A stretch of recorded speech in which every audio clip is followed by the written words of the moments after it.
Aujourd'hui, quand on parle de nutrition, on ne parle surtout que de protéines. Protéines au petit-déj, protéines après le sport, protéines partout. Et pourtant, il y a un nutriment que l'on a presque oublié, et ce sont les fibres. Mais donnons un peu de contexte. Notre alimentation moderne est de plus en plus transformée, produits raffinés, plats préparés, snacks rapides, et dans ce processus, les fibres sont souvent les premières à disparaître. Et pourquoi est-ce un problème? Les fibres ne servent pas à construire du muscle, mais elles jouent un rôle fondamental pour la santé. Elles influencent la digestion, la glycémie, la satiété et même l'immunité.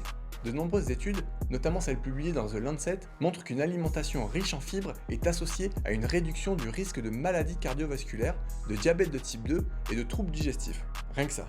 Les fibres nourrissent notre microbiote intestinal. Un microbiote en bonne santé produit des composés bénéfiques pour l'organisme. Sans fibres, le microbiote s'appauvrit et les niveaux d'inflammation augmentent. Ce nutriment ralentit la digestion. Il permet de mieux réguler la faim, d'éviter les pics de glycémie, et c'est donc un atout majeur pour le contrôle du poids, bien plus que la protéine seule. Alors les protéines ou les fibres? Attention, les protéines restent essentielles, mais aujourd'hui, elles sont rarement en déficit en raison des campagnes agressives du marketing de l'agroalimentaire. En effet, on voit de plus en plus le mot protéine, en veux-tu en voilà, écrit en font de 50 sur tous les paquets d'emballage. Les fibres en revanche sont très souvent en déficit. Ce déséquilibre peut expliquer de nombreux problèmes digestifs et métaboliques. Mais dans quels aliments trouve-t-on les fibres? Elles sont essentiellement dans les aliments non transformés comme les fruits entiers, les légumes, les légumineuses, les céréales complètes. Ce sont des aliments simples mais souvent négligés, car aujourd'hui quand tu trouves un aliment, il a souvent subi une ou plusieurs étapes de transformation, comme boire du jus de fruits au lieu de manger une orange. En bref, dans le contexte actuel, les fibres sont peut-être le nutriment le plus sous-estimé.